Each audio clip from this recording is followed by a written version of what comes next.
এরপর ওরা দুজনে ঘরে চলে যায়। কিন্তু মেহেরুন্নিসা ভাবছে অন্য কথা।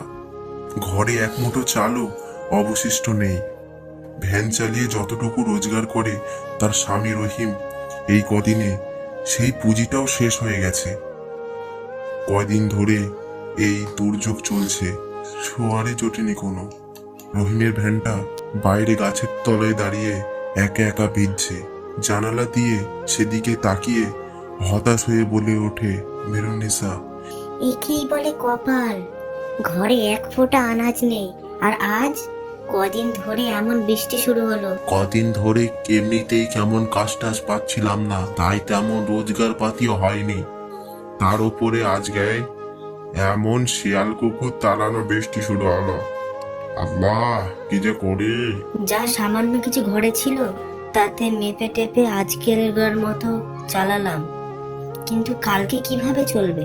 কি আর বলবো বউ, তুই এমন একটা স্বামী পেয়েছিস যে ঠিক করে তোরে খাওয়াতেও পারে না। কথাটা বলার পরেই রহিমের চোখে জলে ভরে ওঠে। মেহেরুন্নিসা এগিয়ে এসে ওর সামনে দাঁড়ায়। কেন অমন করে বলছো? আমার আর মেয়ের জন্য কতটা পরিশ্রম করো তুমি, তাতে কি আর বলার? ওই এক দুদিন না খেলে আমাদের কিছু হবে না। রহিম কিছু বলতে না পারলেও যেন আর বলতে পারে না। ঠিক এমন সময় ওদের দরজাতে ধাক্কা পড়ে। রহিম, এই রহিম, কিরে, বাড়ি আছিস? কিরে, শুনতে পাচ্ছিস? এই রহিম, এত রাতে আমারই আবার কে ডাকে? হ্যাঁ, আসি, খুলতেছি। এই বাদলা রাতে কি ডাকতে আসবে বলো দেখি? না না না, তুমি দরজা খুলো না, কোনো অশুভ ডাক হতে পারে। আরে আরে, ভয় পেও না তুমি, দেখি না একবার কে এসে দরজাটা খুলে দেখি। রহিম গিয়ে দরজা খুলে দেখে বাইরে দাঁড়িয়ে আছেন সুকুমার বাবু। বিনুর দাদু সুকুমার বাবু তখন ইছাপুর গ্রামের প্রধান ছিলেন। কেউ কোনো বিপদে পড়লে বা গ্রামে কোনো অসুবিধা হলে সবাই সুকুমার বাবুর কাছে ছুটে আসতো। বাবু, এ কি আপনি এত দুর্যোগের রাতে আমার কাছে? আরে রহিম, একটা খুব দরকার বলেই তোর কাছে এলাম। তুই তুই কাজটা না করলে খুব বিপদে পড়ব। কি কাজ বাবু, বলুন না। মন দিয়ে শোন, কি করতে হবে শোন, আমি বলি। তুই কি জানিস গ্রামের শেষে ওই ওই জটা বুড়ি মারা গেছে? তাই নাকি বাবু? জটা বুড়ি কবে মরল? এই বলেই রহিম কিছুটা আনমনা হয়ে যায়। ওর নিজের চোখে দেখা একটা ঘটনা ওর চোখের সামনে ভেসে ওঠে। গ্রামের শেষে একটা কুঁড়ে ঘরে একাই থাকতো জটা বুড়ি।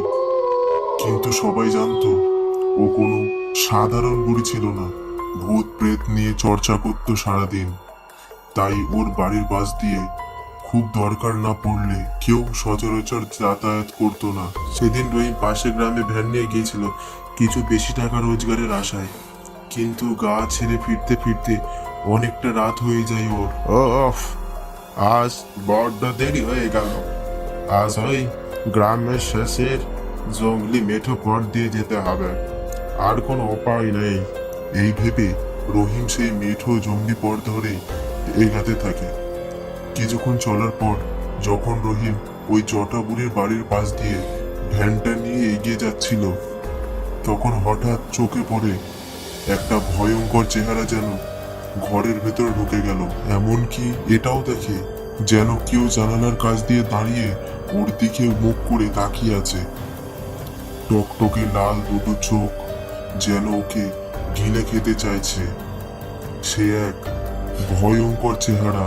রহিম তখন ওর ভ্যানের প্যাডেলে জোরে জোরে চাপ দিয়ে তাড়াতাড়ি সেখান থেকে বেরিয়ে আসে। কিন্তু বারবার ওর মনে হয় কে যেন ওর ভ্যানের পিছনে বসে আছে।